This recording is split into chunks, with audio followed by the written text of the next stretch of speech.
kind of implied this, but this is eventually going to be written down in a law somewhere in the United States.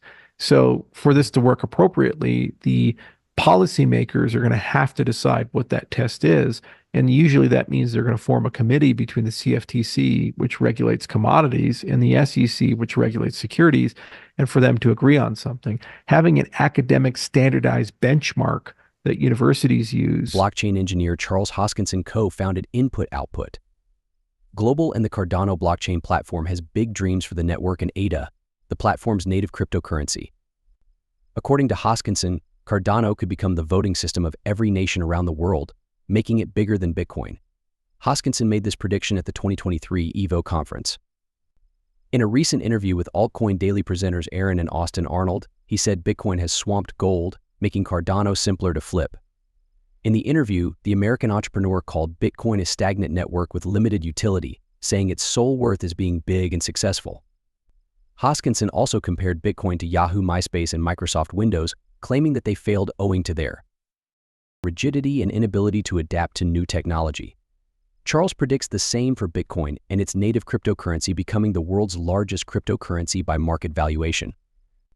Hoskinson thinks that Cardano will soon become the world's most decentralized blockchain network, pointing out that unlike Bitcoin, its innovative design lets it to incorporate new technologies and flourish during another recent debate with Tony Edwards of the Thinking Crypto. Hoskinson's YouTube channel outlines huge goals for a new era that will see the Cardano blockchain network outgrow the crypto industry to become a multi-trillion-dollar ecosystem.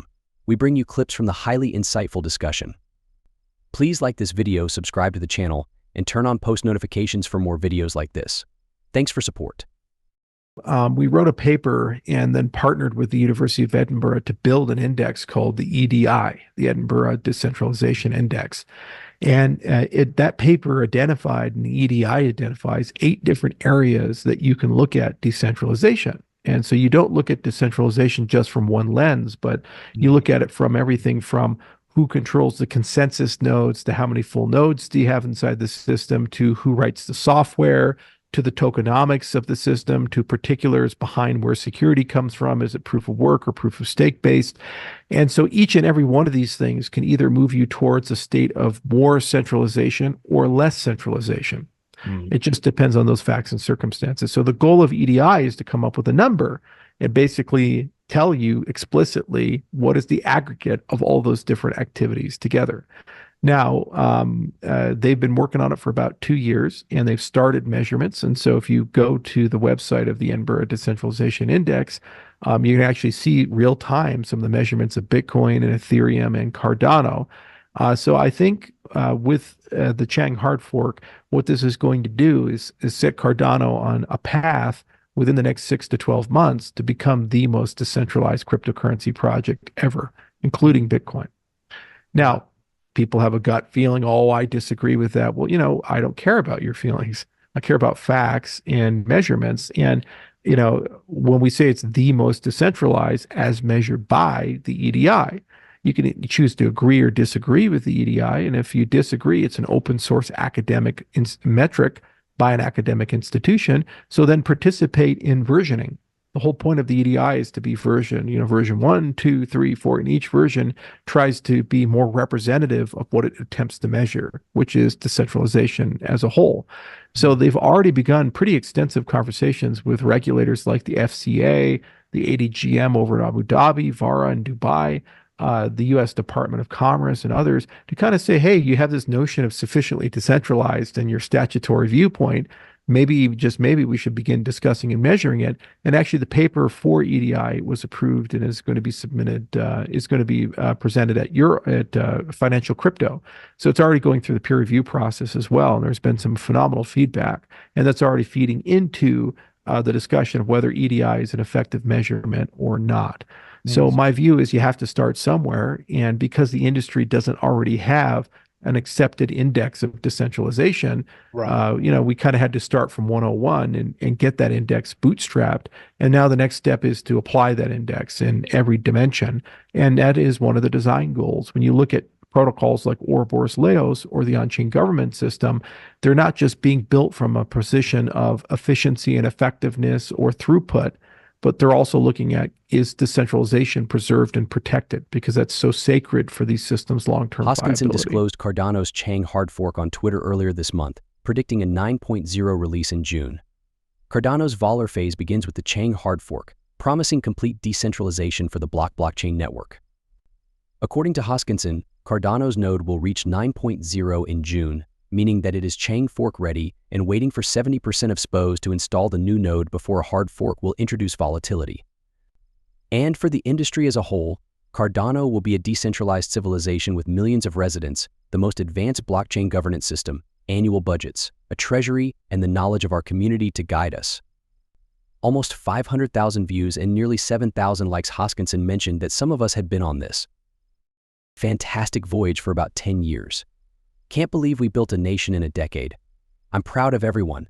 Cardano inspires hope for our industry and the world. Put a dent in the universe in the next decade. Many cryptocurrency investors welcomed the post, but others disagreed. Cardano's governance was observed on Twitter. The Cardano founder and former Ethereum co-founder claimed treasury and budgets concentrated, not the decentralized system Hoskinson promised. Not when tens of thousands from 100 nations run it. The industry's first decentralization index, the Edinburgh, employs research to assess public blockchain projects' decentralization to promote openness in the Bitcoin sector. Click here for additional Edwards Hoskinson interview clips. Also in just lawmaking, so like FIT 21, which everybody praised passed, it has embedded within it a definition of decentralization. So that's an example. And it's the same for the FIA with the concept of the Financial Innovation Act, Lummis's bill with the concept of an ancillary asset. And in FIT, I believe they call it a restricted digital asset. Whatever the nomenclature is, you have this concept of it starts as a security and then it goes through a series of upgrades and then eventually it becomes a commodity. And the gatekeeper there is the level of decentralization of the project. So the Hinman test with Ethereum kind of implied this, but this is eventually going to be written down in a law somewhere in the United States. So for this to work appropriately, the policymakers are going to have to decide what that test is. And usually that means they're going to form a committee between the CFTC, which regulates commodities, and the SEC, which regulates securities, and for them to agree on something. Having an academic standardized benchmark that universities use and potentially even standards bodies like Department of Commerce could use is probably a better approach, because then it takes subjectivity out of the assessment and you have an objective measurement for better or for worse. Now you can argue that that measurement is not a reflection of reality or doesn't cover enough use cases. And that's the point of versioning it. You know, that's the point of waking up every day and say, well, tell us what version 2 should look like. What did we miss in the index? And if it becomes an industry accepted project, then very quickly, 1 or 2 years, it'll probably converge to the right measurement. Like government standards like FIPS, 190 and what, et cetera, et cetera. And there's all these different government standards for how to build stuff. And typically those are gatekeepers for whether you get a contract or you can bid on something, or if a large corporation can work with you or not. Or CMMI is another example of that. And so by having these benchmarks, what you can do is in the procurement process or quality process or security process, say, I only feel comfortable building on a system that's above this particular threshold. And you really have to dig into the governance of it and other such things, because nobody wants to build on quicksand. You don't want to go as a company and make a bet, for a $500 million piece of software, only to discover that the core maintainers have disappeared, or, it's been forked because of political problems. And now you have a much weaker project. That would be pretty problematic. Like if you're Samsung, would you feel super comfortable if the governance of the Android project is really bad and it's having all these issues? Would you really want to use that as your operating system of your phone? Probably not. So it's really important that you have some sort of metric that not only tells you the level of decentralization, but part of that decentralization is looking at the continuity and governance components of the chain itself, because that kind of gives you a sense of whether that's a high quality product to deal with or a low quality product. And my understanding is that's an extension of some of the projects that they've had, like in the country of Georgia, where they've done some really interesting government contracting. What we've been working on has been basically building strong relationships in anticipation of the Constitutional Convention in December. because I have a very practical problem to solve. We're bringing more than 50 people from 50 different countries to be delegates to the Constitutional Convention.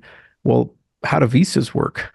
Little stuff like that. So there's a lot of ground game logistical things, and it's incredibly important that we have connections at the highest levels of the Argentinian government so that nothing gets in the way of the constitutional delegates. They deserve, if they're going to take time and effort to commit to writing the government of Cardano, to get white glove treatment. So they need to stay at safe places. They need to have good transportation, good food, and also get their visas approved and these things. So there's a very practical, tangible set of engagements that have occurred. And we've already sent 2 delegations to Argentina to begin building up that corpus.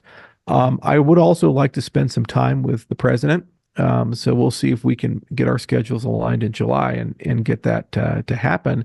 But it would be very nice to sit down and understand more deeply about what his goals are for Argentina, because there's actually a very strong Cardano relationship with Argentina. We didn't just start conversations today. People have been working on Cardano from Argentina since 2016, 8 years ago. Cardano's Valor is a much anticipated milestone for the crypto network that has been criticized for moving too slowly on issues. In this era, the blockchain will no longer be controlled by input-output global, but by members of the ADA community. Hoskinson says this will make Cardano the most decentralized blockchain network, even more decentralized than Bitcoin, which will instantly and greatly increase the value of both the network and ADA. Do you think Cardano is about to start a new era that will turn it from a network that hasn't changed in a while into the world's most open crypto network and the biggest in terms of market cap? Please share your thoughts and comments about Hoskinson's interview in the area below for comments. If you like this video, please follow the channel and turn on alerts. Please click the bell to see more movies like this.